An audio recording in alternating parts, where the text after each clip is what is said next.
Good evening. I'm Howard K. Smith in Washington. Harry Reasoner's on vacation. These are tonight's headlines. Israel, mourning its dead and angered at the killers, prepares to hold a state funeral tomorrow for the 11 Olympic team members slain in West Germany. The Olympic Games are resumed after memorial services attended by 80,000 persons are held in Munich. President Nixon directs the Secretary of State to consult with other nations on international security measures against terrorists, and both houses of Congress, by unanimous vote, adopt a resolution calling for world isolation of any nation encouraging terrorism.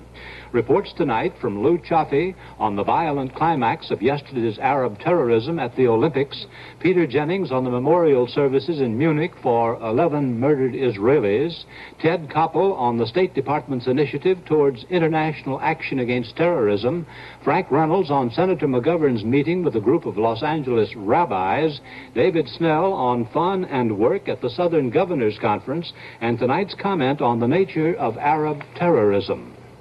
Despite a few bad decisions by judges, some disappointments and petty mistakes, the Munich Olympics were on the way to becoming the pleasantest Olympics because the West Germans worked to make them so. Today, one observer gave them a new name, the Bloody Olympics. Altogether, 17 people were slaughtered yesterday, 2 in the Olympic Village and the other 15 in the shootout at the airport. We begin a program devoted almost entirely to the Munich atrocity with a report on the shootout last night. ABC's Lou Chaffee was there. There are still a lot of questions to be answered about what happened last night at Fürstenfeldbruck Air Base. However, the German authorities admit that they tried to ambush the guerrillas and failed. The ambush was attempted soon after the guerrillas and their hostages arrived at the airport by helicopter.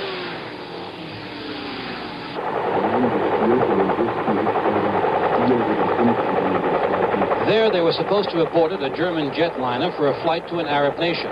The German government says it was convinced that this would have meant certain death for the Israelis, and the decision was made to try to either disable or kill the guerrillas at the airport. They admit that police sharpshooters opened fire first. The guerrillas who were not hit then opened fire on the hostages.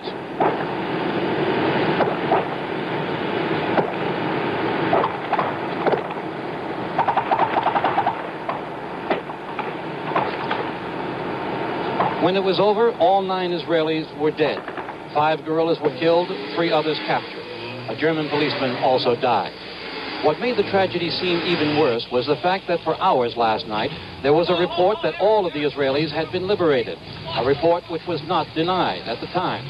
German authorities blame poor communications with the airbase, which was completely sealed off. One newspaper summed it up by saying, "Whatever the truth about the tragic events of last night, Germany will emerge a loser." Lou Chaffee, ABC News, Munich. The games were suspended yesterday as the crisis deepened. Late this morning they were resumed, but only after a hugely attended memorial service for the members of the Israeli team who died. ABC's Peter Jennings reports. On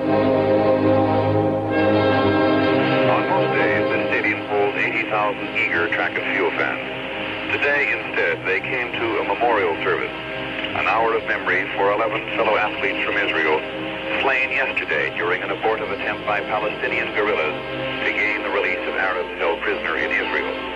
The Munich Philharmonic chose Beethoven's Eroica Symphony with which to begin. The surviving members of the Israeli Olympic team, tomorrow they will return home.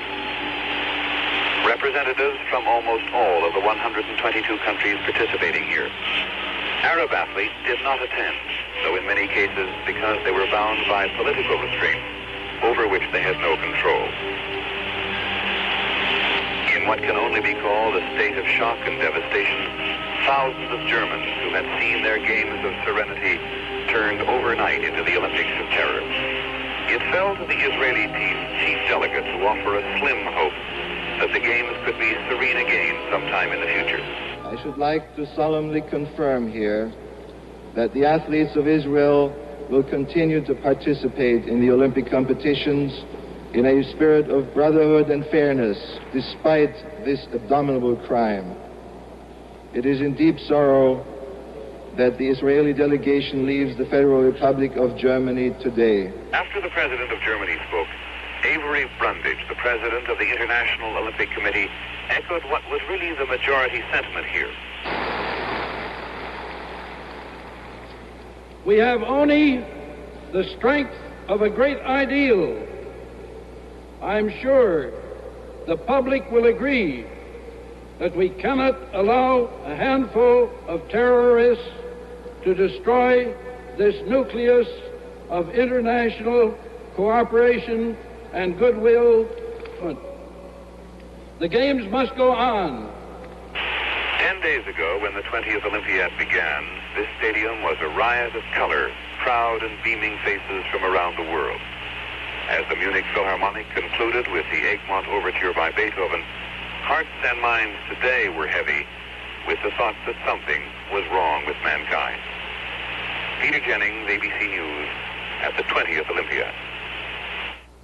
Munich has the well-earned reputation of being one of the most pleasant and pleasure-seeking cities in Germany or indeed in the world. That's why the Germans wanted the Olympics there to soften the memory of Hitler's Iron Olympics of 1936 in Berlin. Yesterday's events left a pall, but it won't last. ABC's Lou Chaffee again. A lot of the spirit has obviously disappeared from these Olympic Games, but the form at least is continuing. The official 24-hour period of mourning has ended, and the athletes moved out of Olympic Village to the various training and playing fields. Although the Egyptian team, and naturally the Israelis, have withdrawn from the Games, there's no indication that any of the other nations plan to leave. They apparently have all decided to abide by the ruling of the International Olympic Committee that the Games should not be stopped. Most of the athletes agreed, and certainly most of the people of Munich who've been working for this event so hard and for so long. In the city of Munich itself, all of the flags are flying at half-mast, and many of them are hung with black bunting. The newspaper headlines tell of the shocking events of the past 24 hours. In front of stores, small crowds gathered to watch TV sets during the commemorative ceremony that was held today in the Olympic Stadium. And while the people of Munich were obviously shocked and saddened by what happened, that feeling is slowly beginning to wear off. The sidewalk cafes were crowded today as people took advantage of a bright sun that shone down on the city. Tourists walked through the main square sightseeing and taking pictures. And even the scalpers were back on the streets with their assortments of tickets to Olympic events that were going for 5 and even 10 times the regular admission price. Lou Chaffee, ABC News, Olympic Village. Israeli reaction to the killings, that and other stories in a moment.